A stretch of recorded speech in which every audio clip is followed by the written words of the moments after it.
नमस्कार, मैं सुनीता कथा मंथन में आप सबका स्वागत करती हूँ। कथा मंथन में आज सुनिए नानक सिंह जी की कहानी जर्जर खपरेल की एक स्लेट। बस से उतरते ही उसने मुझसे पूछा, बंगला चाहिए? और मैंने उत्तर दिया, बंगला नहीं, कमरा चाहिए।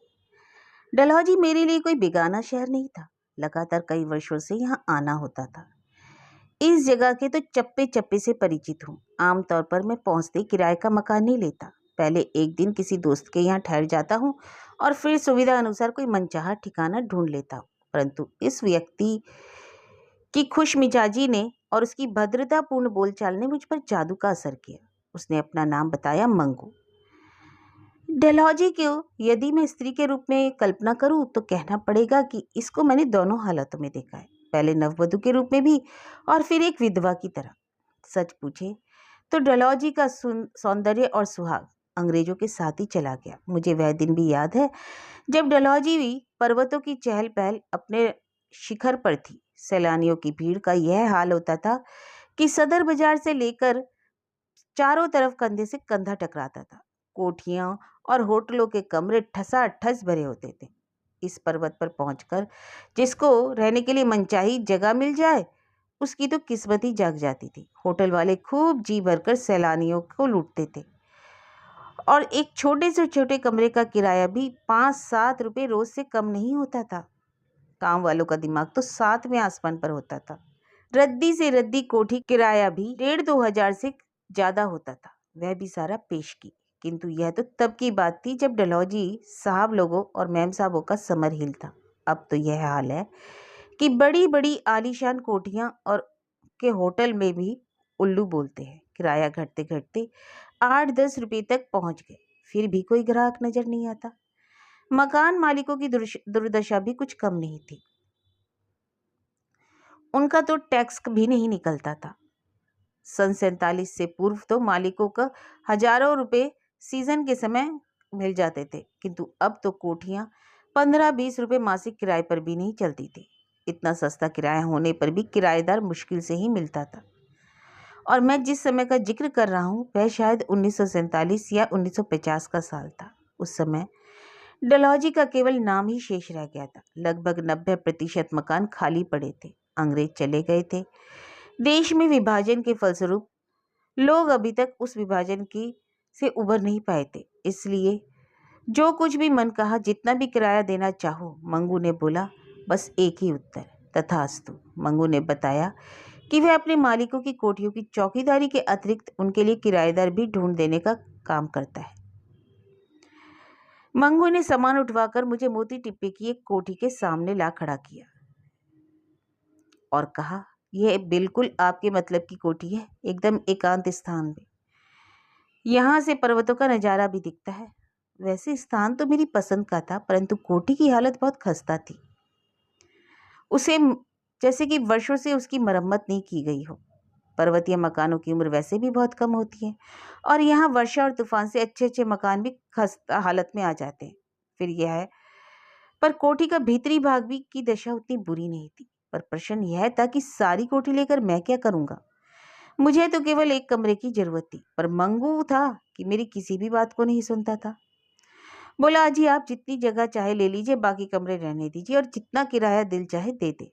पर इस दिल चाहे की भी तो कोई सीमा होनी चाहिए। दिल और आत्मा तो चाहते कि सब कुछ मुफ्त में मिल जाए। आखिर जितना भी किराया मैंने उससे कहा वह मान गया। मैंने शांतिपूर्वक कोठी का एक कमरे में सामान रखवा दिया। मुझे मंगू बड़ा ही अच्छा आदमी लगा। वह मेरे लिए पानी लाता, मकान की सफाई करता, रोटी भी पका देता और यदि आवश्यकता पड़े तो कपड़े भी धो देता।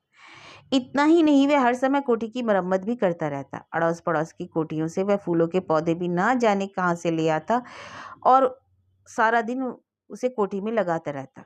उस पर हमेशा यही चिंता सवार रहती कि कहीं किराएदार किसी बात से नाराज होकर चला न जाए। उस व्यक्ति में मैंने सभी गुण देखे थे, पर उसमें सबसे बड़ा अवगुण भी था। वह बहुत लालची था। किराया पेशगी लेने के लिए कोई ना कोई युक्ति लगाता रहता था और बहुत सी युक्तियां कह सुनकर उसने मुझसे कुछ ना कुछ पेशगी ले ली। इतना ही नहीं, बस कहकर दूसरे चौथे दिन मेरे घेर लेता और कोठी का टैक्स देना है जी, कुछ ये करना है जी, मालिक की ओर से मनी ऑर्डर अभी आता ही होगा, बस आते ही आपको परसों लौटा दूंगा।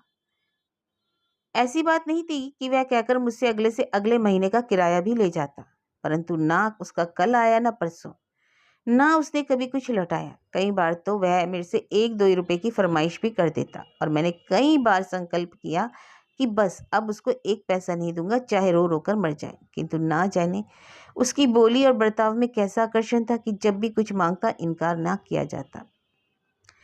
एक दिन जब मैं सवेरे उठा तो बाहर कुछ शोर सुनाई पड़ा। बरामदे में जाकर देखा 3-4 आदमी मंगू को बुरी तरह फटकार रहे थे। पूछने पर मालूम हुआ कि मंगू उनके बागीचे से कुछ पौधे चुरा लाया है। वह मंगू की पहली चोरी नहीं थी। इससे पूर्व इन्होंने काफी पौधे चुरा लिए थे। मंगू की इस दिशा पर मुझे दया आई और क्रोध भी। भला बेवकूफ, कोई पूछे कोठी किसी की, रहने वाला कोई, और तू क्यों पाप का भागी बनता है। मैंने मिन्नत खुशामद करके मंगू का पीछा छुड़वाया। वे लोग मेरा लिहाज करके वापस चले गए। बाद में मैंने मंगू को खूब लताड़ा। उसने कहा, सरदार जी नाहक परेशान होते हैं। खाली पड़ी कोठियों में से 2-4 पौधे ही ले आया तो कौन सा प्रलय आ गया। वैसे ही सूख कर मर जाएंगे। उन बंगलों में कोई किराएदार भी तो नहीं। मैंने सुना तो उसे फटकारा, किराएदार हो चाहे नहीं हो, चोरी तो आखिर चोरी ही होती है। फिर तुमसे किसने कहा कि मुफ्त में पाप की गठरी अपने सिर उठाओ। अरे मालिकों की जरूरत होगी तो खुद लगवा देंगे। कहने लगा, सरदार जी मालिकों की बात कुछ नहीं, मुझे इस बात का डर है कि कहीं आप उदास होकर ना चले जाएं। मैंने कहा, अच्छा अगर चला भी गया है तो कोई और आ जाएगा।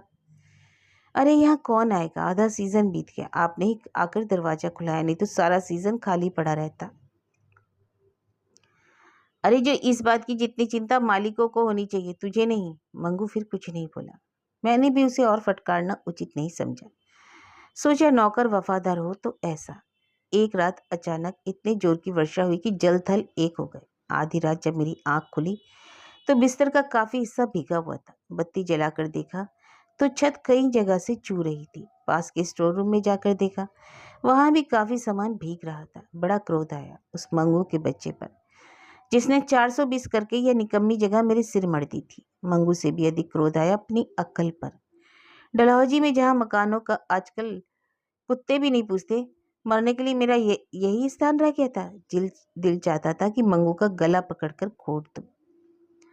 सामान को एक जगह से दूसरी जगह पर रखा। चारपाई इधर से घसीट कर उधर की इसी काम में लगा हुआ था कि मुझे किसी के छत पर चलने की आवाज सुनाई दी। भय लगने लगा। सोचा मंगू को जाकर जगाऊं।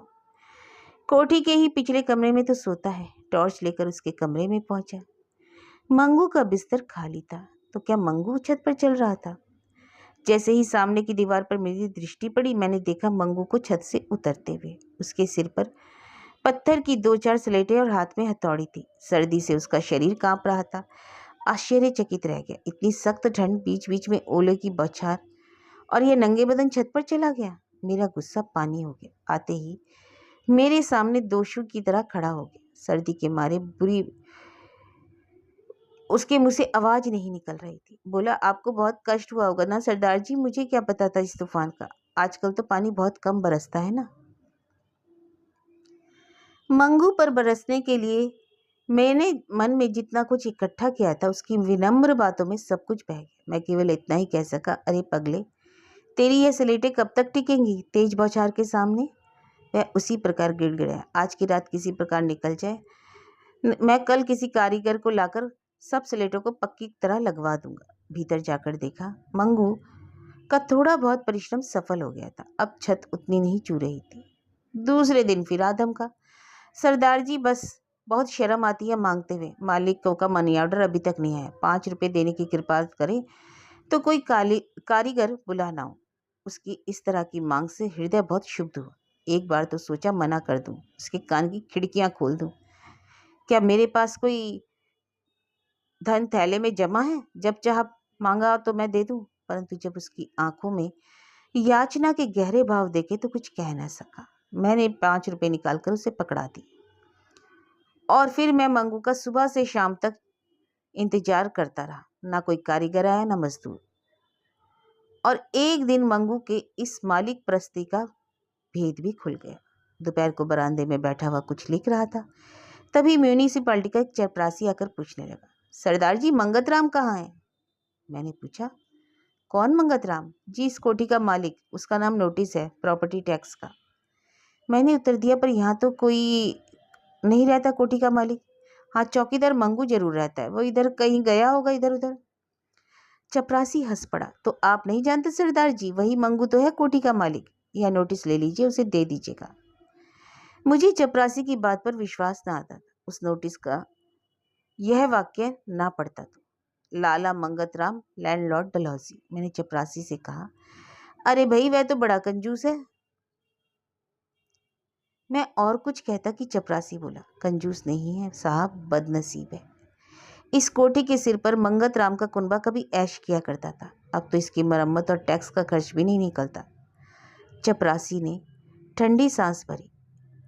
डलहौजी तो साहब अंग्रेजों के साथ ही चली गई, अब तो बस नाम ही रह गया इसका। डलहौजी की बदली हुई तस्वीर तो पहले ही देख चुका था, पर मंगू की बदली हुई तस्वीर मेरे आंखों के सामने आ गई। मैंने पूछा, भला यह हाल है तो इस कोठी को बेच क्यों नहीं देता? चपरासी ने उत्तर दिया, बेचे बेचारा किसको? जायदाद का मूल्य तो आबादी से होता है ना सरदार जी, ईंट पत्थरों से तो नहीं। और एक लंबी सांस लेकर वह चुप हो गया।